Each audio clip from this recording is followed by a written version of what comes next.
Hi, everybody. My name is Lyndsey Gresehover, and I am an ELA middle school teacher in Georgia. I also have a Teachers Pay Teacher store called Lit with Lyns and a blog that goes by the same name that you can find at litwithlyns.com. And I'm getting ready to go into my 15th year of teaching. And one way I keep my job as a teacher exciting and also exciting for the students is by implementing technology.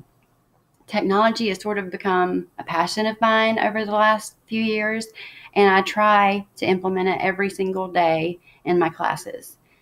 This has worked with all levels of students, from lower general to upper gifted students, and we all know that it's really almost impossible to go wrong with students and their engagement level if you're implementing technology. One way I do this is through the use of videos.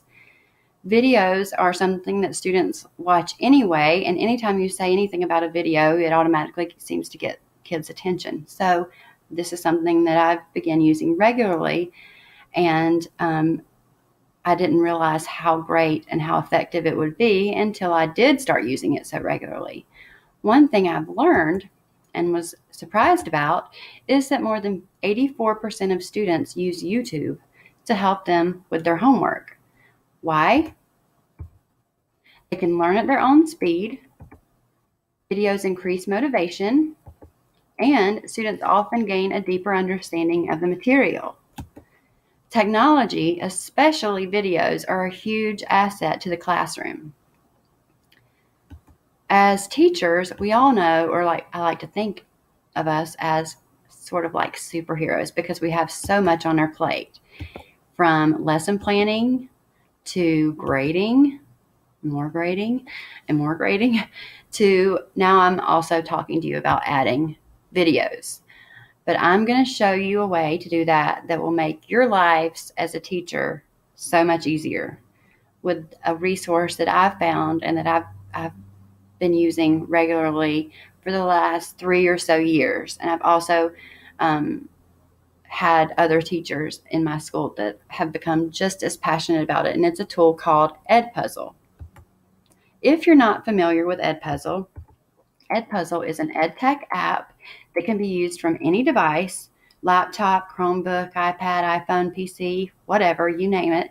It's a video platform for teachers and students, and it allows teachers to make any video their lesson with really easy-to-use tools and powerful analytics. What makes EdPuzzle so appealing is all the videos you have access to. There are tons of websites that you can access to use EdPuzzle and to upload a video as well if you had a video saved on your own computer. So, for example, you can use videos from YouTube, TED Talks, Vimeo, National Geographic, and many, many more websites. And then with that, you can crop the video, you can add your voice if you wanted to add oral notes, and you can also insert questions throughout the video, all by using EdPuzzle. EdPuzzle is easy to use. You can create video lessons in seconds. You get simple student reports. When a student finishes an assignment, then you can view how well they did. You can look at each individual question and see how each student did on a particular question. And you can analyze the overall aspect of how your classes did as well. You can share your video with your colleagues, and the best part is that it's free. So I am going to show you how to implement EdPuzzle in your own classroom. You would go to edpuzzle.com, of course, and then click Login. You can choose to log in as a teacher. You can log in with your Google account, with Edmodo, or just your email. And then you will come to your dashboard. The first thing you want to do is click the Add a Class button to add all of your classes. I create one for each class so that I can look at each class individually. And then you want to name it something like, I usually name it by the period, so third period ELA. You can also choose the option of importing from Google Classroom if you're a Google Classroom user. I am, so this is how I actually add all my classes, and that way if I have a new kid that enrolled later in the school year, once he or she has signed up for Google Classroom, then they're automatically able to be enrolled in EdPuzzle without even signing up. So that makes it a lot easier to keep up with your different classes and to not leave anybody out. So first, when you're looking to work on a specific skill, you'll go to the search bar, and you have the option to search from EdPuzzle's curriculum at the elementary, middle, or high school level, and then you have access to all these different websites. Or you can also upload your own video. For today, let's choose to search from EdPuzzle. And when I first click, let's choose YouTube. And when I first click YouTube, you're going to see all the videos that they have from YouTube to choose from. And it continues to load the longer you wait. So I am going to search for the topic text structure.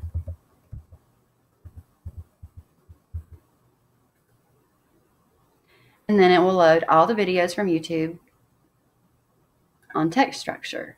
So let's say I'm going to use this first one. I'm going to click the blue Use It button.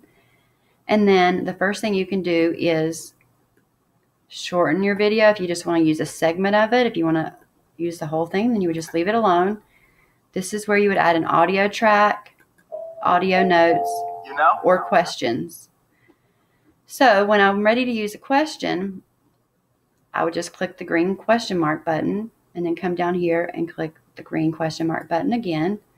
And then I can add either a short response, multiple choice, or I can just add a comment. If I wanted to insert something that I wanted my students to remember in the middle of a video, I could do that here.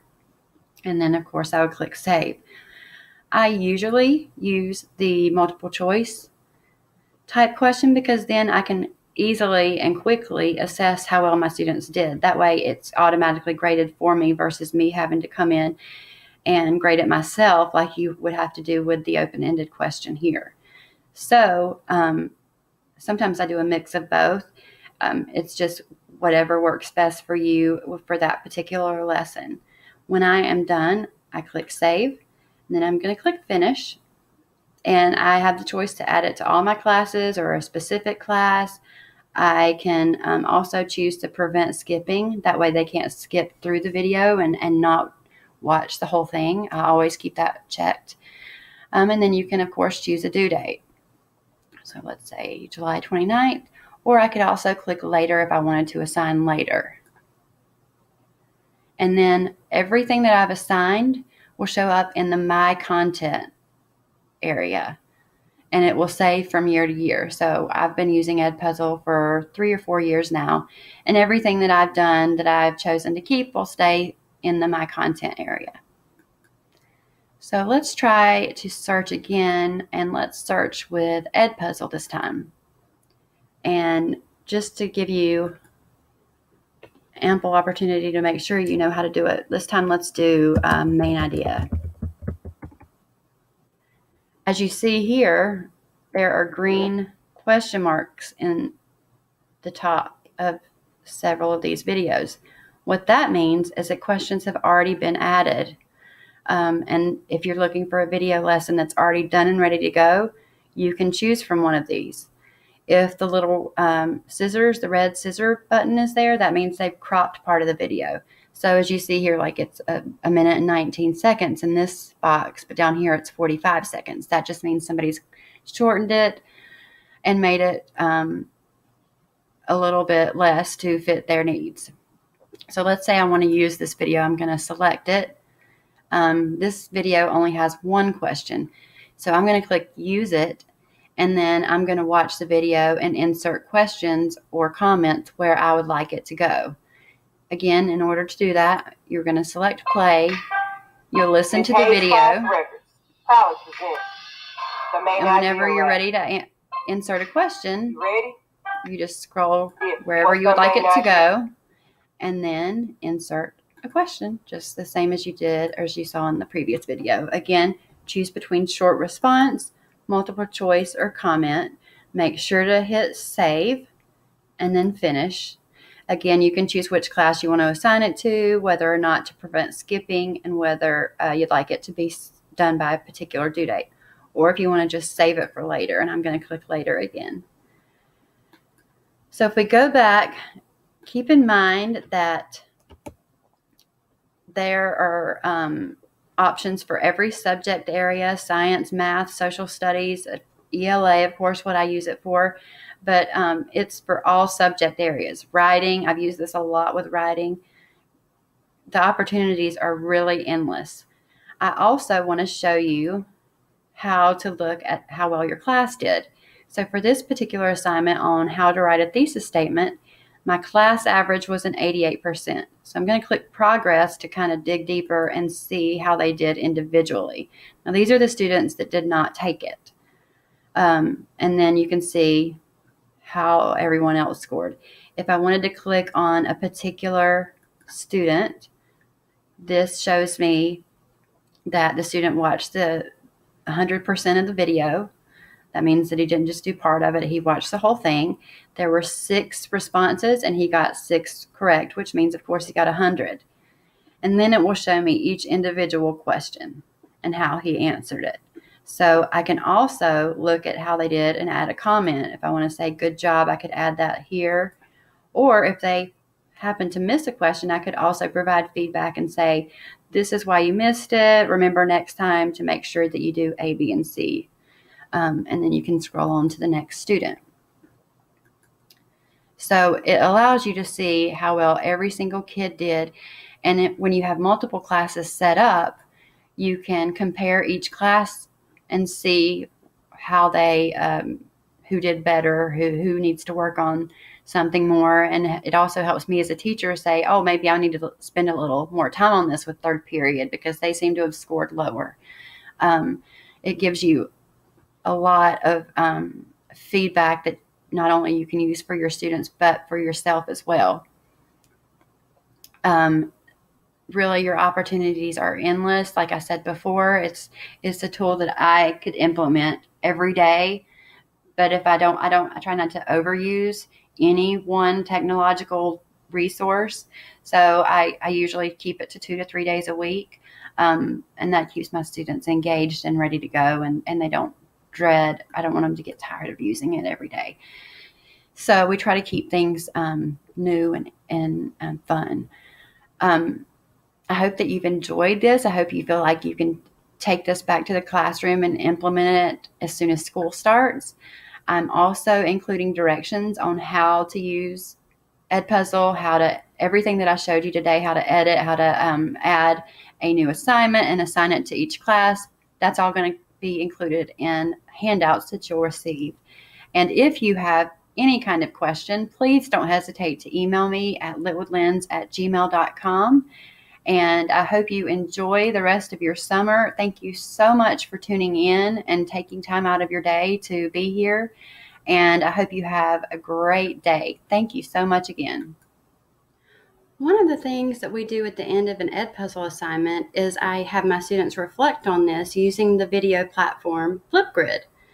If you're not familiar with Flipgrid, it is a free tool for teachers and students where teachers can post a topic and then students can respond to the topic with a short video.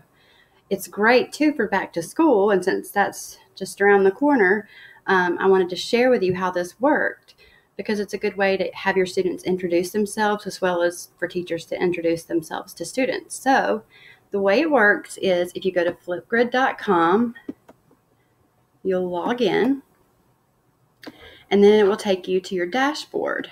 And these are all the different grids that I've created so far. ELA, moon phases, layers of the atmosphere, and then suspense stories.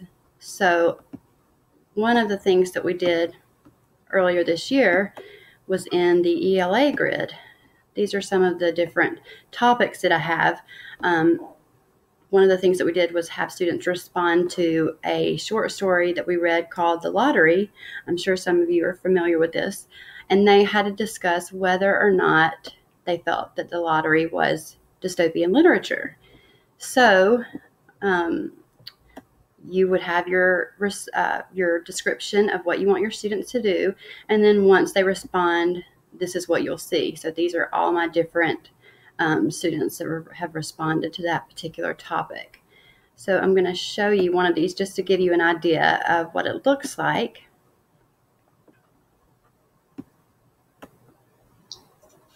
So we were asked what a dystopia lit is, and if the lottery is a dystopia lit.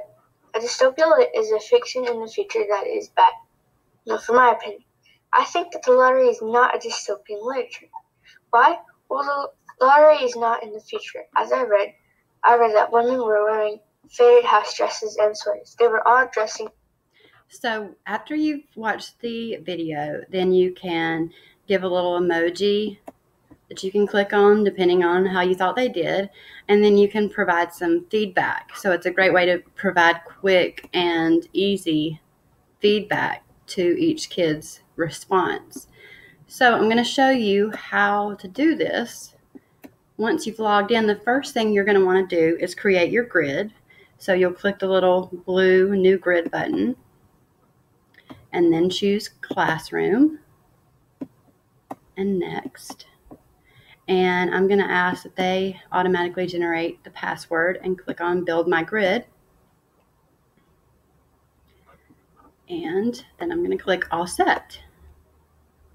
Once you've created your grid, it automatically puts a couple of different things in there, but then you'll create what you would like your students to respond to. So I'm going to click on New Assignment, and I'm just going to call this EdPuzzle Reflection.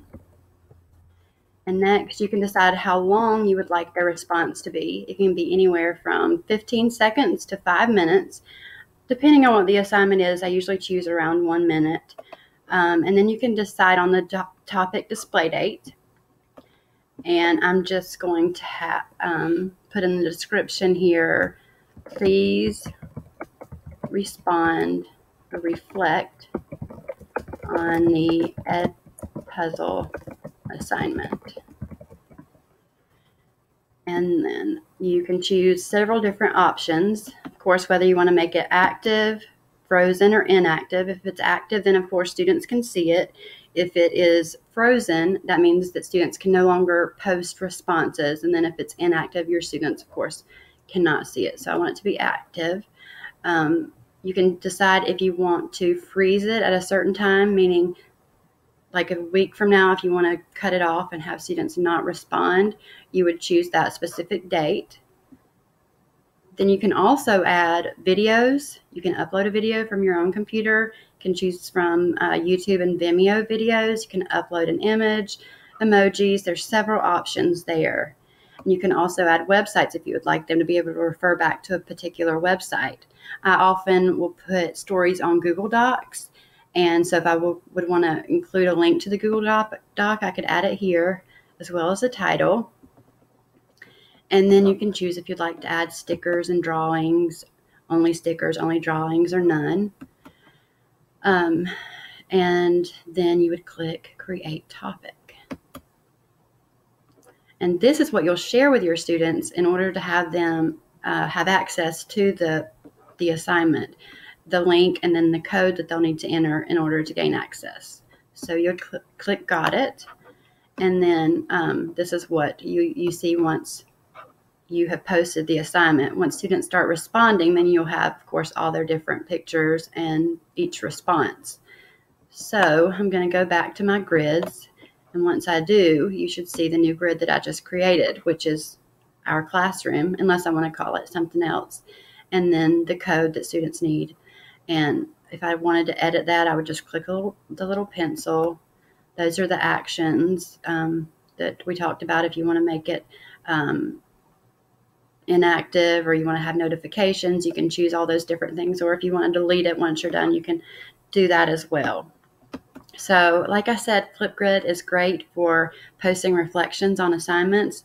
I like to use it with EdPuzzle, not every time, but a lot of times, just to make sure that students understood the lesson and were able to kind of summarize what we did. And it's also good to use for homework because students can use it at home as well. And then you can look at it and see how well they grasp whatever the material was. So I hope you found this helpful and something that you can easily apply. Again, it's free and it's a great resource for both teachers and students.